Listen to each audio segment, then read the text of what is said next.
ಇವತ್ತು ನಾನು ಯಾವುದೇ ಥರ ಸಾಚನ ಬಳಸ್ತೇನೆ ತುಂಬ ಸುಲಭವಾಗಿ ಕೈಯಲ್ಲೇ ಕರ್ಜಿಕಾಯಿನ ಯಾವ ರೀತಿ ತುಂಬಿಕೊಳ್ಳೋದು, ಗರ್ಗರಿಯಾಗಿ ಯಾವ ರೀತಿ ಮಾಡ್ಕೊಳ್ಳೋದು ಅಂತ ತೋರಿಸ್ತಾ ಇದ್ದೀನಿ. ತುಂಬ ಚೆನ್ನಾಗಿರುತ್ತೆ ಮತ್ತು ಅಷ್ಟೇ ಬೇಗನೆ ಕೂಡ ರೆಡಿ ಆಗುತ್ತೆ. ತಿಂಗಳಾನ್ಗಟ್ಟಲೆ ಇಟ್ಟರೂ ಕೂಡ ಈ ಕರ್ಜಿಕಾಯಿ ಈ ರೀತಿ ಗರ್ಗರಿಯಾಗೇ ಇರುತ್ತೆ, ಯಾವುದೇ ಕಾರಣಕ್ಕೂ ಸಾಫ್ಟ್ ಆಗಲ್ಲ. ಹಲೋ ವೀಕ್ಷಕರೇ, ಎಲ್ರಿಗೂ ನಮಸ್ಕಾರ. ದೀಪಾ ಈಸಿ ಹೋಮ್ ರೆಸಿಪಿಗೆ ತಮ್ಮೆಲ್ಲರಿಗೂ ಸ್ವಾಗತ. ಬನ್ನಿ ಹಾಗಾದರೆ ಮಾಡೋದು ಹೇಗೆ ಅಂತ ನೋಡ್ಕೊಂಬರೋಣ. ಮೊದಲು ಹಿಟ್ಟು ಕಲಸಿಟ್ಕೊಳ್ಳೋಣ. ಹಾಗಾಗಿ ಒಂದು ಅಗಲವಾದಂಥ ತಟ್ಟೆಯಲ್ಲಿ ಒಂದು 1/4 kg ಆಗುವಷ್ಟು ಮೈದಾ ಹಿಟ್ಟು ಹಾಕೊತಾ ಇದ್ದೀನಿ. ನಿಮಗೆ ಎಷ್ಟು ಬೇಕೋ ಅಷ್ಟು ಉಪಯೋಗಿಸ್ಕೋಬೋದು. ಆಮೇಲೆ ಒಂದು ಚಿಕ್ಕ ಕಪ್ನಿಂದ 1/4 ಕಪ್ನಷ್ಟು ಚಿರೋಟಿ ರವೆ ಹಾಕೊತಾ ಇದ್ದೀನಿ. ಚಿರೋಟಿ ರವೆ ಹಾಕೋದ್ರಿಂದ ನಾವು ಮಾಡ್ತಕ್ಕಂಥ ಕರ್ಜಿಕಾಯಿ ಗರ್ಗರಿಯಾಗಿ ಬರುತ್ತೆ ಮತ್ತು ಎಷ್ಟೇ ದಿನ ಇಟ್ಟರೂ ಕೂಡ ಸಾಫ್ಟ್ ಆಗಲ್ಲ. ಹಾಗಾಗಿ ಒಂದು ಸ್ವಲ್ಪ ಚಿರೋಟಿ ರವೆ ಸೇರಿಸ್ಕೊಳ್ರಿ. ಆಮೇಲೆ ಒಂದು ಸ್ವಲ್ಪ ಉಪ್ಪು ಹಾಕ್ಕೊಳ್ರಿ. ಇದ್ರ ಜೊತೆಗೆ 1 ಸ್ಪೂನಷ್ಟು ಅಡುಗೆ ಎಣ್ಣೆ ಕೂಡ ಹಾಕ್ಕೊಳ್ರಿ. ಈಗ ಒಂದು ಸಲ ನೀರು ಹಾಕ್ತೇನೆ ಕಲಿಸ್ಕೊಳ್ಳೋಣ. ಬರೀ ಮೈದಾ ಹಿಟ್ಟಲ್ಲೂ ಕೂಡ ಮಾಡ್ಕೋಬೋದು. ಚಿರೋಟಿ ರವೆ ಹಾಕ್ಕೊಂಡ್ರೆ ಇನ್ನೂ ಗರ್ಗರಿಯಾಗಿ ಬರುತ್ತೆ ಅಂತೇಳಿ ಹಾಕ್ಕೊಂಡಿದ್ದೀನಿ ಅಷ್ಟೇ. ನೋಡಿ, ಎಲ್ಲವನ್ನೂ ಈ ರೀತಿ ನೀಟಾಗಿ ಕಲಿಸಿದ್ಮೇಲೆ ಈಗ ಸ್ವಲ್ಪ ನೀರು ಹಾಕಿ ಹಿಟ್ಟನ್ನು ಕಲಿಸ್ತಾ ಹೋಗೋಣ. ಬಿಸಿನೀರಲ್ಲ, ನಾರ್ಮಲ್ ತಣ್ಣೀರಾಗಿ ಕಲಿಸ್ಕೊತಾ ಇದ್ದೀನಿ. ಹಿಟ್ಟು ಆದಷ್ಟು ಗಟ್ಟಿ ಇರಬೇಕು. ಹಾಗಾಗಿ ಸ್ವಲ್ಪನೇ ನೀರನ್ನು ಹಾಕಿ ಹಿಟ್ಟನ್ನು ತುಂಬ ಹೊತ್ತು ನಾದ್ಕೊಳ್ರಿ.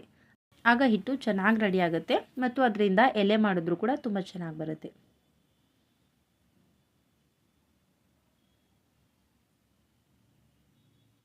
ನೀವು ಯಾವುದೇ ಹಿಟ್ಟು ಕಲಿಸ್ಕೊಂಡ್ರೂ ಕೂಡ ಸ್ವಲ್ಪನೇ ನೀರನ್ನು ಹಾಕಿ ಹಿಟ್ಟನ್ನು ತುಂಬ ಹೊತ್ತು ನಾದ್ಕೊಳ್ರಿ. ಆಗ ಹಿಟ್ಟು ಚೆನ್ನಾಗಿ ರೆಡಿ ಆಗುತ್ತೆ.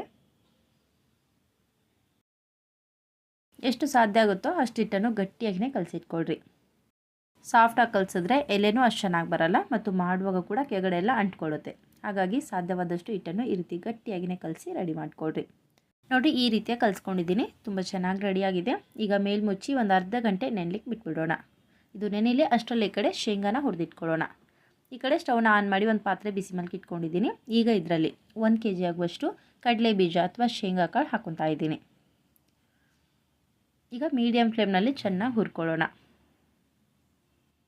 ನಾನಿವತ್ತು ಶೇಂಗಾ ಕರ್ಜಿಕಾಯಿ ಮಾಡ್ತಾ ಇರೋದ್ರಿಂದ ಕಡಲೆ ಬೀಜನ ಸ್ವಲ್ಪ ಜಾಸ್ತಿನೇ ತೊಗೊಂಡಿದ್ದೀನಿ. ನಿಮಗೆ ಎಷ್ಟು ಬೇಕೋ ಅಷ್ಟು ಉಪಯೋಗಿಸ್ಕೊಳ್ರಿ. ಗ್ಯಾಸನ್ನು ಮೀಡಿಯಮ್ ಫ್ಲೇಮ್ನಲ್ಲಿ ಇಟ್ಟು ಹುರ್ಕೊಳ್ರಿ. ಆಗ ರುಚಿ ಚೆನ್ನಾಗಿರುತ್ತೆ. ನೋಡಿ, ಚೆನ್ನಾಗಿ ಹುರಿದಾಗಿದೆ. ಈಗ ಇವುಗಳನ್ನು ಒಂದು ಅಗಲವಾದಂಥ ತಟ್ಟೆಯಲ್ಲಿ ಹಾಕೊಳ್ಳೋಣ. ಇವು ಸ್ವಲ್ಪ ತಣ್ಣಗಾಗಲಿ. ನಂತರ ಅದೇ ಫ್ರೈ ಪ್ಯಾನ್ನ ಮತ್ತೆ ಒಲೆ ಮೇಲಿಟ್ಟು ಈಗ ಇದರಲ್ಲಿ ಒಂದು ಅರ್ಧ ಕಪ್ ಆಗುವಷ್ಟು ಬಿಳಿ ಎಳ್ಳು ಹಾಕೊತಾ ಇದ್ದೀನಿ. ಈಗ ಇವುಗಳನ್ನು ಕೂಡ ಮೀಡಿಯಮ್ ಫ್ಲೇಮ್ನಲ್ಲಿ ಒಂದು ಸ್ವಲ್ಪ ಕಲರ್ ಚೇಂಜ್ ಆಗೋವರೆಗೂ ಹುರ್ಕೊಳ್ಳೋಣ. ಸ್ವಲ್ಪ ಕೆಂಪಗಾದ್ಮೇಲೆ ಇಮಿಡಿಯೇಟಾಗಿ ಸ್ಟವ್ನ ಆಫ್ ಮಾಡಿ ತಣ್ಣಗಾಲಿಕ್ಕೆ ಬಿಟ್ಬಿಡ್ರಿ. ಇವು ಕೂಡ ಸ್ವಲ್ಪ ತಣ್ಣಗಾಗಲಿ. ಮುಂಚೆನೇ ಹುರಿದಿಟ್ಕೊಂಡಿರುವಂಥ ಕಡಲೆ ಬೀಜ ಕೂಡ ತಣ್ಣಗಾಗಿವೆ. ಈಗ ಎಲ್ಲ ಸಿಪ್ಪೆನ ಬಿಡಿಸ್ಕೊಳ್ಳೋಣ. ತಣ್ಣಗಾದ್ಮೇಲೆ ಈ ರೀತಿ ಕೈಯಿಂದ ಉಜ್ಜಿದ್ರೆ ನೀಟಾಗಿ ಎಲ್ಲ ಸಿಪ್ಪೆ ಬಿಟ್ಬಿಡುತ್ತೆ. ಬಿಸಿ ಇದ್ದಾಗ ತೆಗಿಯೋಕೆ ಹೋದರೆ ಸಿಪ್ಪೆ ಅಷ್ಟು ನೀಟಾಗಿ ಬರಲ್ಲ. ಹಾಗಾಗಿ ಸ್ವಲ್ಪ ತಣ್ಣಗಾಲಿಕ್ಕೆ ಬಿಡ್ರಿ. ತಣ್ಣಗಾದ್ಮೇಲೆ ಕೈಯಿಂದ ನೀಟಾಗಿ ತಿಕ್ಕಿ ಮರದಲ್ಲಿ ಅಥವಾ ಯಾವುದಾದ್ರೂ ಒಂದು ತಟ್ಟೆಯಲ್ಲಿ ಹಾಕ್ಕೊಂಡು ಕೇರಿದ್ರೆ ಎಲ್ಲ ಸಿಪ್ಪೆ ಹೊರಗಡೆ ಬರುತ್ತೆ. ಇದೇ ರೀತಿ ಸಿಪ್ಪೆನ ತೆಗೆದು ಕಡಲೆ ಬೀಜನ ರೆಡಿ ಮಾಡಿ ಇಟ್ಕೊಂಡಿದ್ದೀನಿ. ಈ ರೀತಿ ಎಲ್ಲಾದರೂ ಒಂದೊಂದು ಸಿಪ್ಪೆ ಉಳಿದ್ರೂ ಕೂಡ ತೊಂದರೆ ಇಲ್ಲ. ನಾನು 1 ಬೌಲ್ ಆಗುವಷ್ಟು ಕಡಲೆ ಬೀಜ ತೊಗೊಂಡಿದ್ದೀನಿ. ನಿಮ್ಗೆ ಎಷ್ಟು ಬೇಕೋ ಅಷ್ಟು ಉಪಯೋಗಿಸ್ಕೋಬೋದು. ಈಗ ಇವುಗಳನ್ನು ಗ್ರೈಂಡ್ ಮಾಡ್ಕೊಳ್ಳೋಣ. ಹಾಗಾಗಿ ಮಿಕ್ಸಿ ಜಾರ್ನಲ್ಲಿ ಹಾಕೊತಾ ಇದ್ದೀನಿ. ನೆನಪಿರಲಿ, ಇದನ್ನು ನೀವು ತುಂಬ ಸ್ಮೂತಾಗಿ ಗ್ರೈಂಡ್ ಮಾಡ್ಕೋಬಾರ್ದು. ಸ್ವಲ್ಪ ತರಿತರಿಯಾಗಿಯೇ ಗ್ರೈಂಡ್ ಮಾಡ್ಕೋಬೇಕು. ನೋಡಿ, ಈ ರೀತಿಯಾಗಿ ಗ್ರೈಂಡ್ ಮಾಡ್ಕೊಂಡಿದ್ದೀನಿ. ತುಂಬ ಚೆನ್ನಾಗಿ ರೆಡಿಯಾಗಿದೆ. ತುಂಬ ಸ್ಮೂತ್ ಆದರೆ ಟೇಸ್ಟ್ ಅಷ್ಟು ಚೆನ್ನಾಗಿರಲ್ಲ. ಹಾಗಾಗಿ ಕೈಗೆ ಒಂದು ಸ್ವಲ್ಪ ತರಿತರಿಯಾಗಿ ಹತ್ತಬೇಕು. ಆ ರೀತಿ ಗ್ರೈಂಡ್ ಮಾಡಿ ಒಂದು ಬೌಲಲ್ಲಿ ಹಾಕ್ಕೊಳ್ರಿ. ಇದೇ ರೀತಿ ಉಳಿದಿರುವಂಥ ಕಡಲೆ ಬೀಜ ಇದ್ದರೂ ಕೂಡ ಗ್ರೈಂಡ್ ಮಾಡಿನೇ ರೆಡಿ ಮಾಡ್ಕೊಳ್ರಿ. ನಂತರ ಅದೇ ಮಿಕ್ಸಿ ಜಾರ್ನಲ್ಲಿ ಮುಂಚೆನೇ ಹುರಿದು ತಣ್ಣಗಾಲಿಕ್ಕೆ ಇಟ್ಕೊಂಡಿರುವಂಥ ಬಿಳಿ ಎಳ್ಳನ್ನು ಕೂಡ ಹಾಕ್ಕೊಳ್ಳೋಣ. ಇದು ಕೂಡ ತುಂಬ ಸ್ಮೂತ್ ಆಗಬಾರ್ದು. ಜಸ್ಟ್ ಮಿಕ್ಸಿಯಲ್ಲಿ ಜೋಡಿಸಿ ಬಟನ್ನ ಆನ್ ಮಾಡಿ ಆಫ್ ಮಾಡ್ಕೊಂಬರ್ಬೇಕಷ್ಟೆ. 1ರಲ್ಲಿ 2 ಭಾಗ ಆದರೆ ಸಾಕು. ಸ್ಮೂತ್ ಆಗೋಕ್ಕೆ ಬಿಡಬೇಡ್ರಿ. ಈ ರೀತಿ ತರಿತರಿಯಾಗಿ ಗ್ರೈಂಡ್ ಮಾಡಿದ್ಮೇಲೆ ಈಗ ಇದನ್ನು ಕೂಡ ಅದೇ ಪೌಡ್ರ್ ಜೊತೆ ಸೇರಿಸ್ಕೊಳ್ಳೋಣ. ಆಮೇಲೆ ಒಂದು ಸ್ವಲ್ಪ ಏಲಕ್ಕಿ ಪುಡಿ ಹಾಕ್ಕೊಳ್ರಿ. ಆಮೇಲೆ ರುಚಿಗೆ ಬೆಲ್ಲ ಹಾಕೊತಾ ಇದ್ದೀನಿ. ಮುಂಚೆನೇ 1/4 kg ಆಗುವಷ್ಟು ಬೆಲ್ಲನ ಕೊಬ್ಬರಿ ತುರಿಯೋ ಮನೆಯಲ್ಲಿ ನೀಟಾಗಿ ತುರಿದಿಟ್ಕೊಂಡಿದ್ದೆ, ಅದನ್ನು ಹಾಕ್ಕೊಳ್ಳೋಣ. ನೀವು ಬೇಕಂದರೆ ಈ ರೀತಿ ತುರಿದು ಹಾಕ್ಕೋಬೋದು, ಇಲ್ಲಾಂದರೆ ಸ್ಮೂತಾಗಿ ಕುಟ್ಟಿ ಕೂಡ ಹಾಕ್ಕೋಬೋದು. ಕೊನೆಯದಾಗಿ ಇದರಲ್ಲಿ ಇನ್ನೊಂದು ಸಾಮಗ್ರಿ ಸೇರಿಸ್ಕೊಳ್ರಿ. ಅದೇನು ಅಂದರೆ ಜಾಕಾಯಿ ಅಥವಾ ಜಾಜಿಕಾಯಿ ಅಂತ ನೋಡಿರಿ. ಅದನ್ನು ಈ ರೀತಿ ಕೊಬ್ಬರಿ ತುರಿಯೋ ಮನೆಯಲ್ಲಿ ತುರಿದು ಹಾಕ್ಕೊಳ್ರಿ. ಆಗ ಕರ್ಜಿಕಾಯಿ ರುಚಿ ಅಂತೂ ತುಂಬ ಚೆನ್ನಾಗಿರುತ್ತೆ. ನಿಮಗೆ ಎಷ್ಟು ಬೇಕೋ ಅಷ್ಟು ಹಾಕ್ಕೋಬೋದು. ಇಷ್ಟು ಹಾಕಿದ್ರೆ ಸಾಕು. ಇದರಲ್ಲಿ ನೀವು ಮತ್ತೆ ಬೇರೆ ಸಾಮಗ್ರಿ ಹಾಕೊಳ್ಳೋದೇನು ಬೇಡ.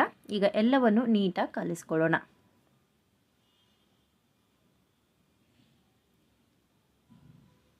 ಕಡಲೆ ಬೀಜದ ಪೌಡ್ರ್ ಜೊತೆ ಬೆಲ್ಲ ನೀಟಾಗಿ ಮಿಕ್ಸ್ ಆಗಬೇಕು. ಹಾಗಾಗಿ 2 ಕೈಯಿಂದ ನೀಟಾಗಿ ತಿಕ್ತಾ ಮಿಕ್ಸ್ ಮಾಡಿಕೊಡ್ರಿ. ಎಲ್ಲವನ್ನು ಮಿಕ್ಸ್ ಮಾಡಿದ್ಮೇಲೆ ಒಂದು ಸಲ ಟೇಸ್ಟ್ ಮಾಡಿ ನೋಡಿರಿ. ರುಚಿ ನಿಮಗೆ ಕಡಿಮೆ ಅನ್ನಿಸ್ತಾ ಇತ್ತು ಅಂದರೆ ಇನ್ನೂ ಸ್ವಲ್ಪ ಬೆಲ್ಲ ಕಲಿಸ್ಕೊಡ್ರಿ. ನನಗೂ ರುಚಿ ಸ್ವಲ್ಪ ಕಡಿಮೆ ಅನ್ನಿಸ್ತಾ ಇತ್ತು, ಹಾಗಾಗಿ ಇದರಲ್ಲಿ ಇನ್ನೂ ಸ್ವಲ್ಪ ಕುಟ್ಟಿಟ್ಕೊಂಡಿರುವಂಥ ಬೆಲ್ಲ ಹಾಕ್ಕೊತಾ ಇದ್ದೀನಿ. ಈಗ ಎಲ್ಲವನ್ನು ಮತ್ತೊಮ್ಮೆ ಮಿಕ್ಸ್ ಮಾಡ್ಕೊಳ್ಳೋಣ. ಈ ರೀತಿ ಸ್ಟಫಿಂಗ್ ಪೌಡ್ರ್ ಮಾಡೋದಂತೂ ತುಂಬಾ ಸುಲಭ. ಏಕೆಂದರೆ ಈ ಪೌಡ್ರ್ ಮಾಡಲಿಕ್ಕೆ ಜಾಸ್ತಿ ಸಮಯನೂ ಬೇಕಾಗಿಲ್ಲ, ಜಾಸ್ತಿ ಸಾಮಗ್ರಿಗಳು ಕೂಡ ಬೇಕಾಗೋದಿಲ್ಲ. ಫಟಾಫಟ್ ಅಂತ ಆದಷ್ಟು ಬೇಗನೆ ಮಾಡ್ಕೋಬೋದು. ಈ ರೀತಿ ಕಲಿಸೋದು ನಿಮಗೆ ತುಂಬ ಕಷ್ಟ ಆಗ್ತಿತ್ತು ಅಂದರೆ ಇನ್ನೊಂದು ವಿಧಾನದಲ್ಲಿ ತುಂಬ ಸುಲಭವಾಗಿ ತೋರಿಸ್ತೀನಿ. ಮಿಕ್ಸಿ ಜಾರ್ನಲ್ಲಿ ಈ ಪೌಡ್ರ್ ಎಷ್ಟು ಇಡಿಸುತ್ತೋ ಅಷ್ಟು ಮಾತ್ರ ಹಾಕ್ಕೊಳ್ರಿ. ಆಮೇಲೆ ಮಿಕ್ಸಿಯಲ್ಲಿ ಜೋಡಿಸಿ ಜಸ್ಟ್ ಮಿಕ್ಸಿ ಬಟನ್ನ ಆನ್ ಮಾಡಿ ಆಫ್ ಮಾಡ್ಕೊಂಡ್ಬಿಟ್ರೆ ಆದಷ್ಟು ಬೇಗನೆ ಎಲ್ಲವೂ ಕೂಡ ಮಿಕ್ಸ್ ಆಗಿಬಿಡುತ್ತೆ. ಇದೇ ರೀತಿ ಎಲ್ಲವನ್ನು ಗ್ರೈಂಡ್ ಮಾಡಿ ಒಂದು ಅಗಲವಾದಂಥ ತಟ್ಟೆಯಲ್ಲಿ ಹಾಕ್ಕೊಡ್ರಿ. ಎಲ್ಲವನ್ನು ಗ್ರೈಂಡ್ ಮಾಡಿದ್ಮೇಲೆ ಒಂದು ಸಲ ನೀಟಾಗಿ ಕಲಿಸ್ಕೊಂಡ್ಬಿಟ್ರೆ ಎಲ್ಲವೂ ಕೂಡ ನೀಟಾಗಿ ಆದಷ್ಟು ಬೇಗನೆ ಮಿಕ್ಸ್ ಆಗುತ್ತೆ. ಈ ರೀತಿ ಪೌಡ್ರ್ ರೆಡಿ ಮಾಡಿದ್ಮೇಲೆ ಒಂದು ಡಬ್ಬಿಯಲ್ಲಿ ಹಾಕಿ ಇಟ್ಕೊಂಡ್ಬಿಟ್ರೆ 1 ತಿಂಗಳವರೆಗೂ ಇಟ್ಟು ಉಪಯೋಗಿಸಿದ್ರು ಕೂಡ ಈ ಪೌಡ್ರ್ ಹಾಳಾಗಲ್ಲ. ನಿಮ್ಗೆ ಯಾವಾಗ ಬೇಕೋ ಆಗ ತಕ್ಷಣಕ್ಕೆ ಮೈದಾ ಹಿಟ್ಟನ್ನ ಕಲಸಿ ಫಟಾಫಟ್ ಅಂತ ಕರ್ಜಿಕಾಯಿನ ಮಾಡ್ಕೊಂಡು ತಿಂತಾ ಇರ್ಬೋದು. ನೋಡಿರಿ, ಸ್ಟಫಿಂಗ್ಗೆ ಬೇಕಾಗಿರುವಂಥ ಪೌಡ್ರಂತೂ ರೆಡಿ ಆಯಿತು. ಈಗ ಇದನ್ನು ಒಂದು ಬೌಲ್ನಲ್ಲಿ ಹಾಕಿ ಇಟ್ಕೊಳ್ಳೋಣ. ನೋಡಿ, ಸ್ಟಫಿಂಗ್ ಪೌಡ್ರಂತೂ ತುಂಬ ಚೆನ್ನಾಗಿ ರೆಡಿಯಾಗಿದೆ. ಈಗ ಈ ಪೌಡ್ರನ್ನ ಉಪಯೋಗಿಸಿ ಕರ್ಜಿಕಾಯಿನ ಯಾವ ರೀತಿ ತುಂಬೋದು ಅಂತ ನೋಡ್ಕೊಳ್ಳೋಣ. ಮೊದಲು ಒಂದು ಕಪ್ಗೆ ಒಂದು ಸ್ವಲ್ಪ ಹಾಲು ಹಾಕ್ಕೊಳ್ರಿ. ಆಮೇಲೆ ಒಂದು ಕಡ್ಡಿಗೆ ಒಂದು ಸ್ವಲ್ಪ ಕಾಟನ್ನ ಸುತ್ತಿ ಈ ಹಾಲಲ್ಲಿ ಇಟ್ಕೊಳ್ರಿ. ಇದನ್ನು ಯಾವಾಗ ಉಪಯೋಗಿಸ್ಕೋಬೇಕು ಅಂತ ನಿಮಗೆ ಮುಂದೆ ತೋರಿಸ್ತೀನಿ. ಅಲ್ಲಿವರೆಗೂ ಸೈಡಲ್ಲಿ ಇಟ್ಕೊಳ್ಳೋಣ. ಮತ್ತು ಒಂದು ಸ್ವಲ್ಪ ಮೈದಾ ಹಿಟ್ಟು ತೊಗೊಳ್ರಿ. ಈಗ ಇದನ್ನು ಕೂಡ ಸೈಡಲ್ಲಿ ಇಟ್ಕೊಳ್ಳೋಣ. ಮುಂಚೆ ಒಂದು ಅರ್ಧ ಗಂಟೆಗಿಂತ ಮುಂಚೆನೇ ಹಿಟ್ಟನ್ನು ಕಲಸಿ ನೆನೆಸಿಟ್ಟಿದ್ದೆ. ನೋಡಿರಿ, ಅರ್ಧ ಗಂಟೆ ಆದಮೇಲೆ ಹಿಟ್ಟು ತುಂಬ ಚೆನ್ನಾಗಿ ರೆಡಿಯಾಗಿದೆ. ಒಂದು ಸಲ ಹಿಟ್ಟನ್ನು ಈ ರೀತಿ ಚೆನ್ನಾಗಿ ಕಲಸಿ ಈಗ ಇದರಲ್ಲಿ ಒಂದು ಸ್ವಲ್ಪ ಹಿಟ್ಟನ್ನು ತೊಗೊಂಡು ಮಿಕ್ಕಿರೋ ಹಿಟ್ಟನ್ನು ಸೈಡಲ್ಲಿ ಇಟ್ಕೊಳ್ಳೋಣ. ಈಗ ಇದರಲ್ಲಿ ಸ್ವಲ್ಪ ಸ್ವಲ್ಪ ಹಿಟ್ಟನ್ನು ತೊಗೊಂಡು ಈ ರೀತಿ ಉಂಡೆನ ಮಾಡ್ಕೊಳ್ಳೋಣ. ಮನೇಲಿ 2-3 ಜನ ಇದ್ದರೆ ಒಬ್ಬರು ಈ ರೀತಿ ಉಂಡೆ ಮಾಡಿಕೊಟ್ರೆ ಇನ್ನೊಬ್ಬರು ರೌಂಡಾಗಿ ಮಾಡ್ಕೋಬೋದು, ಇನ್ನೊಬ್ಬರು ಎಲೆ ಲಟ್ಟಿಸ್ಬೋದು, ಇನ್ನೊಬ್ಬರು ತುಂಬಿದ್ರೆ ಆದಷ್ಟು ಬೇಗನೆ ಕರ್ಜಿಕಾಯಿ ಅಂತೂ ರೆಡಿ ಆಗಿಬಿಡುತ್ತೆ. ಒಬ್ಬರೇ ಇದ್ದರೆ ಈ ರೀತಿ ಮುಂಚೆನೇ ಒಂದು ಸ್ವಲ್ಪ ಹಿಟ್ಟಿನಿಂದ ಉಂಡೆನ ಮಾಡಿಟ್ಕೊಳ್ರಿ. ಆಮೇಲೆ ಬೇಗನೆ ಎಲೆಗಳನ್ನು ಲಟ್ಟಿಸ್ಕೋಬೋದು. ನಾನು ಒಬ್ಬಳೇ ಇರೋದ್ರಿಂದ ಈ ರೀತಿ ಮುಂಚೆನೇ ಒಂದು ಸ್ವಲ್ಪ ಉಂಡೆಗಳನ್ನು ರೆಡಿ ಮಾಡಿ ಮೇಲೆ ಮುಚ್ಚಿ ಇಟ್ಕೊಂಡಿದ್ದೀನಿ. ಹಾಗೆ ಓಪನ್ ಆಗಿಟ್ಟರೆ ಒಣಗೋಗುತ್ತೆ. ಹಾಗಾಗಿ ಮುಚ್ಚಿ ಒಂದೊಂದಾಗಿ ಉಂಡೆಗಳನ್ನು ತೊಗೊಂಡು ಈ ರೀತಿ ಒಣ ಮೈದಾ ಹಿಟ್ಟನ್ನ ಅದ್ದಿ ಚಪಾತಿ ಮನೆ ಮೇಲಿಟ್ಟು ಈ ರೀತಿ ಲಟ್ಟಿಸ್ಕೊಳ್ಳೋಣ.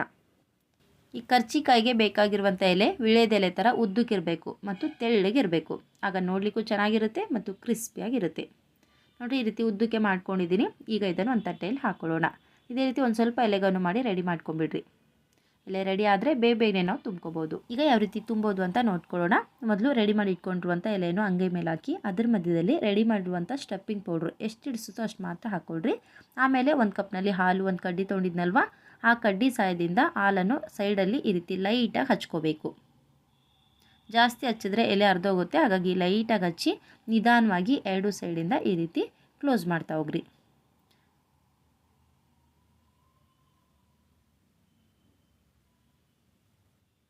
ನೀಟಾಗಿ ಪ್ರೆಸ್ ಮಾಡಿಕೊಡ್ರಿ. ಆಮೇಲೆ ಮತ್ತೊಂದು ಸಲ ಒತ್ತಿರಿ. ಎಲ್ಲಾದರೂ ಓಪನ್ ಇದ್ದರೂ ಕೂಡ ನೀಟಾಗಿ ಕ್ಲೋಸ್ ಆಗುತ್ತೆ. ಈ ರೀತಿ ರೆಡಿ ಮಾಡಿ ಒಂದು ತಟ್ಟೆ ಮೇಲೆ, ಮನೆ ಮೇಲೆ ಅಥವಾ ಹಾಳೆ ಮೇಲೆ ಜೋಡಿಸ್ಕೊಡ್ರಿ. ಈ ರೀತಿ ನಿಮಗೆ ಕೈಯಲ್ಲಿ ತುಂಬಲಿಕ್ಕೆ ಬರ್ತಿತ್ತು ಅಂದರೆ ತುಂಬಿಕೊಡ್ರಿ. ಇಲ್ಲ ಅಂದರೆ ಇನ್ನೊಂದು ರೀತಿಯಲ್ಲೂ ಕೂಡ ತೋರಿಸ್ತೀನಿ. ಈ ರೀತಿ ಯಾವುದಾದ್ರೂ ಒಂದು ಮನೆ ಮೇಲೆ, ತಟ್ಟೆ ಮೇಲೆ ಅಥವಾ ಹಾಳೆ ಮೇಲೆ ಈ ರೀತಿ ರೆಡಿ ಮಾಡಿರುವಂಥ ಎಲೆಗಳನ್ನು ಎಷ್ಟು ಬೇಕೋ ಅಷ್ಟು ಒಟ್ಟೊಟ್ಟಿಗೆ ಜೋಡಿಸ್ಕೋಬೋದು. ಆಮೇಲೆ ರೆಡಿ ಮಾಡಿರುವಂಥ ಸ್ಟಫಿಂಗ್ ಪೌಡ್ರು ಮಧ್ಯದಲ್ಲಿ ಎಷ್ಟು ಇಡಿಸುತ್ತೋ ಅಷ್ಟೇ ಹಾಕಿ ಆಮೇಲೆ ಸೈಡಲ್ಲಿಂದ ಹಾಲನ್ನು ನಿಧಾನವಾಗಿ ಲೈಟಾಗಿ ಹಚ್ಕೊಡ್ರಿ. ಆಮೇಲೆ ನಿಧಾನವಾಗಿ 2 ಕಡೆಯಿಂದ ತೊಗೊಂಡು ಈ ರೀತಿ ನೀಟಾಗಿ ಕ್ಲೋಸ್ ಮಾಡಿಕೊಂಡ್ರೆ ತುಂಬ ಚೆನ್ನಾಗಿ ರೆಡಿ ಆಗಿಬಿಡುತ್ತೆ. ಈ ರೀತಿ ಒಟ್ಟೊಟ್ಟಿಗೆ 5ರಿಂದ 6 ಎಲೆಗಳನ್ನು ಕೂಡ ಹಾಕಿ ತುಂಬ್ಕೋಬೋದು. ಆಗ ಬೇಗನೆ ರೆಡಿ ಆಗುತ್ತೆ ಮತ್ತು ತುಂಬೋದು ಕೂಡ ಕಷ್ಟ ಇಲ್ಲ.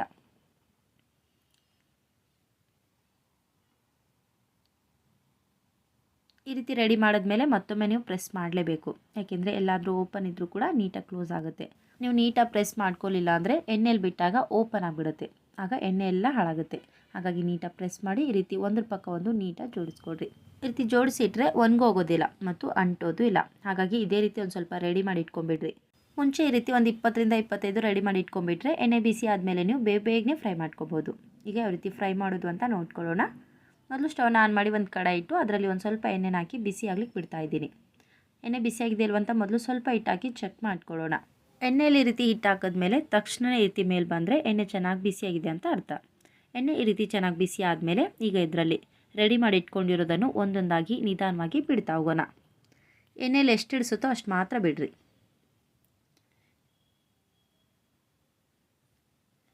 ಒಂದು ಕಡೆ ಫ್ರೈ ಆಗೋವರೆಗೂ ತಿರುಗಿಸೋಕ್ಕೆ ಹೋಗಬೇಡ್ರಿ. ಒಂದು ಕಡೆ ಚೆನ್ನಾಗಿ ಫ್ರೈ ಆದಮೇಲೆ ಈ ರೀತಿ ತಾನಾಗಿ ಉಬ್ಬಿ ಬಂದಿರುತ್ತೆ. ಆಗ ನಿಧಾನವಾಗಿ ಒಂದೊಂದಾಗಿ ತಿರುಗಿಸ್ತಾ ಎರಡು ಕಡೆಗೂ ಫ್ರೈ ಮಾಡಿಕೊಡ್ರಿ. ಮುಂಚೆನೇ ಒಂದು ಸ್ವಲ್ಪ ತುಂಬಿಟ್ಕೊಂಡ್ಬಿಟ್ರೆ ಬೇಗನೆ ಫ್ರೈ ಮಾಡ್ಕೋಬೋದು. ಫ್ರೈ ಆಗಲಿಕ್ಕೆ ಜಾಸ್ತಿ ಟೈಮ್ ಬೇಕಾಗೋದಿಲ್ಲ. ನೋಡಿ, ಕಲರ್ ಚೇಂಜ್ ಆಗಿವೆ ಮತ್ತು ಗರ್ಗರಿ ಆಗಿವೆ. ಈ ಟೈಮ್ನಲ್ಲಿ ನಿಧಾನವಾಗಿ ತೆಗೆದು ಒಂದು ಪ್ಲೇಟ್ನಲ್ಲಿ ಹಾಕೊಳ್ಳೋಣ. ಇದೇ ರೀತಿ ಮತ್ತೊಂದು ಸಲ ಫ್ರೈ ಮಾಡಬೇಕು ಅಂದರೆ ಮೊದಲು ಎಣ್ಣೆನ ಸ್ವಲ್ಪ ಬಿಸಿ ಮಾಡಿಕೊಡ್ರಿ. ಎಣ್ಣೆ ಚೆನ್ನಾಗಿ ಬಿಸಿ ಆದಮೇಲೆ ಈ ರೀತಿ ರೆಡಿ ಮಾಡಿ ಇಟ್ಕೊಂಡಿರೋದನ್ನು ಒಂದೊಂದಾಗಿ ನಿಧಾನವಾಗಿ ಬಿಡ್ತಾ ಹೋಗ್ರಿ. ಮುಂಚೆನೇ ಹೇಳ್ದಾಗೆ ಚೆನ್ನಾಗಿ ಒಂದು ಕಡೆ ಫ್ರೈ ಆದಮೇಲೆ ತಾನಾಗಿ ಈ ರೀತಿ ಉಬ್ಕೊಂಡಿರುತ್ತೆ. ಆಗ ಒಂದೊಂದಾಗಿ ತಿರುಗಿಸ್ತಾ ಎರಡು ಕಡೆಗೂ ಮೀಡಿಯಮ್ ಫ್ಲೇಮ್ನಲ್ಲಿ ನೀಟಾಗಿ ಫ್ರೈ ಮಾಡಿಕೊಡ್ರಿ. ಎಷ್ಟೇ ಇದ್ದರೂ ಕೂಡ ಫ್ರೈ ಮಾಡಲಿಕ್ಕೆ ಬೇಜಾರಾಗಲ್ಲ, ಯಾಕೆಂದರೆ ಬೇಗನೆ ಫ್ರೈ ಆಗಿಬಿಡುತ್ತೆ. ಇದೇ ರೀತಿ ಎಲ್ಲವನ್ನು ಫ್ರೈ ಮಾಡಿ ರೆಡಿ ಮಾಡಿಕೊಡ್ರಿ. ಪೂರ್ತಿಯಾಗಿ ತಣ್ಣಗಾದ್ಮೇಲೆ ಒಂದು ಡಬ್ಬಿಯಲ್ಲಿ ಹಾಕಿ ಇಟ್ಕೊಂಡ್ಬಿಟ್ರೆ ತಿಂಗಳಾನ್ಗಟ್ಟಲೆ ಇಟ್ಟು ಕೂಡ ಈ ಕರ್ಜಿಕಾಯಿ ಗರ್ಗರಿ ಆಗೇ ಇರುತ್ತೆ. ನೋಡಿರಿ, ಒಳಗಡೆಯಿಂದ ಸಾಫ್ಟ್ ಆಗಿರುತ್ತೆ, ಮೇಲ್ಗಡೆಯಿಂದ ಗರ್ಗರಿ ಆಗಿರುತ್ತೆ. ಚಿಕ್ಕವರಿಂದ ಹಿಡಿದು ದೊಡ್ಡವ್ರವರೆಗೂ ಯಾರಿಗೆ ಬೇಕಾದರೂ ತಿನ್ಲಿಕ್ಕೆ ಕೊಡ್ಬೋದು. ಈ ಕರ್ಜಿಕಾಯಿ ರೆಸಿಪಿ ನಿಮಗೂ ಇಷ್ಟ ಆಗಿದ್ದರೆ ಪ್ಲೀಸ್ ಲೈಕ್ ಮಾಡಿರಿ ಮತ್ತು ಶೇರ್ ಮಾಡಿರಿ. Thank you.